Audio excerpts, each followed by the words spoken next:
விலைவாசி உயர்வை கட்டுப்படுத்த வேண்டும். பெட்ரோல், டீசல், எரிவாயு விலையை குறைக்க வேண்டும். 100 நாள் வேலை திட்டம் என்கிற மகாத்மா காந்தி தேசிய ஊரக வேலை உறுதி சட்டத்தை மீண்டும் அமல்படுத்த வேண்டும்.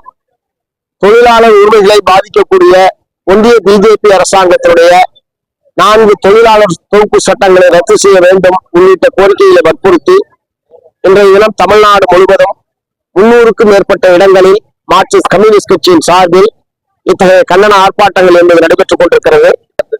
தமிழ்நாடு சட்டப்பேரவையில் இன்றைய தினம் மேகதாட்டின் காவிரியின் குறுக்கே மேகதாட்டு என்ற இடத்தில் புதிதாக அணையை கட்டுவதற்கு கர்நாடக அரசாங்கம் முயற்சிப்பதை கண்டித்து இன்றைய தினம் தமிழ்நாடு சட்டப்பேரவையில் தீர்மானம் நிறைவேற்றப்பட்டிருப்பதை மார்க்சிஸ்ட் கம்யூனிஸ்ட் கட்சியின் சார்பில் வரவேற்கிறோம். இந்த அணை கட்டுகிற முயற்சி எந்த வடிவத்திலே வந்தாலும் அதை எதிர்த்து நிற்பதில் உறுதியாக தமிழ்நாடு அரசாங்கம் இருக்க வேண்டும். ஏனால் தமிழகத்திலே நெற்களஞ்சியம் என்று போற்றப்படுகிற காவிரி டெல்டாவினுடைய அந்த பெருமை பாதுகாக்கப்பட வேண்டும் என்று சொன்னால் காவிரியிலிருந்து தண்ணீர் வந்தே ஆக வேண்டும். காவிரி என்பது கர்நாடக மாநிலத்திற்கு சொந்தமானது அல்ல, 4 மாநிலங்களுக்கும் சொந்தமானது. ஆகவே கர்நாடக அந்த காவிரியின் குறித்து எந்த வேலையை செய்ய வேண்டும் என்றாலும் அது சட்டவிரோதம். ஏற்கனவே இதற்கான தெளிவான தீர்ப்பை உச்சநீதிமன்றம் வழங்கியிருக்கிறது.